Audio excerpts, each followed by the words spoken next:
You can catch a bad mood just as easily as you catch a cold. Neuroscientists call this emotional contagion, and it happens in milliseconds, often before you realize why you feel drained. When you stand next to a negative person, your brain actively rehearses their stress instead of simply observing it. This is the biological reality of dealing with toxic behavior in 2026. It is not just annoying because it physically changes your neural activity. You can stop this process by understanding the specific brain mechanisms at play and building a strong mental firewall. Your brain is wired to mimic what it sees. This survival mechanism is driven by mirror neurons and allows you to understand others by simulating their emotional state within your own mind. If someone storms into the room with clenched fists and a loud voice, your amygdala, the brain's threat detection center, lights up instantly. You are physically experiencing a microdose of their anger rather than just watching it. Research shows this synchronization raises your cortisol levels and spikes your blood pressure and heart rate without you saying a word. This was useful for our ancestors spotting predators, but today it means your coworker's bad attitude becomes your physiological problem. The first step to immunity is recognizing that this feeling is an intrusion rather than your own emotion. Once your brain detects that secondhand stress, you need a manual override. Neuroscientists have found a simple way to calm the amygdala by putting a specific label on what you are seeing. This technique is known as affect labeling and shifts brain activity from the emotional centers to the prefrontal cortex, which handles logic and control.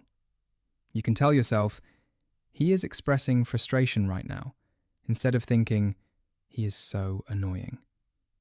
fMRI scans reveal that this small shift dampens emotional reactivity immediately. You stop being a participant in the chaos and become an observer. The negative energy loses its grip because your logical brain has categorized it and stripped away its power to trigger your fight or flight response. Behavioral psychologists often recommend a tactic called the gray rock method for dealing with persistently negative or manipulative people. The goal is psychological camouflage, where you become as uninteresting and unresponsive as a rock. Negative people often seek an emotional reaction because it validates their grievance or feeds their drama. When you offer only neutral and low-energy responses like, "I see," or "okay," you cut off that supply. You are simply refusing to reflect their energy back to them, rather than ignoring them, which can trigger rage. This creates a boundary that protects your resources. The brain of the negative person eventually learns that you are a dead end for emotional validation, and they naturally move on to a more reactive target. Most people think empathy is the answer, but neuroscience suggests it might be the problem. Empathy involves feeling with someone and activates the pain centers in your anterior insula, meaning you suffer if they suffer.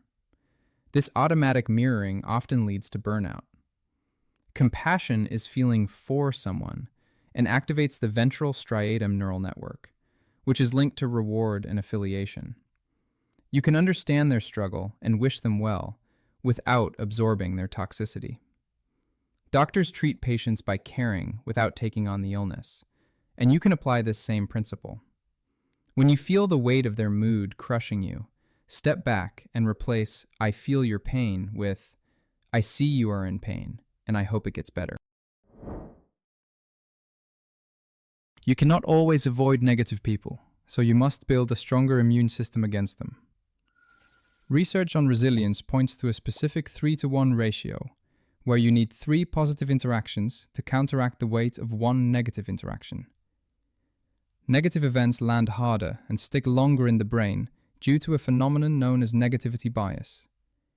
You have to aggressively seek out positive micro-moments to survive a toxic environment. You might send a text to a friend who makes you laugh, listen to a song you love, or watch a funny clip. These actions are biological necessities that reset your baseline rather than mere distractions. Flooding your system with positive neurotransmitters ensures that the negative encounter remains an isolated incident, rather than a permanent mood.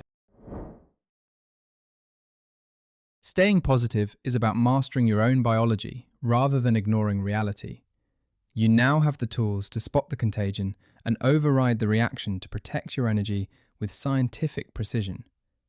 These strategies help you control your environment instead of remaining a victim of it. You can subscribe for more evidence-based guides on mental resilience if you found these tactics useful.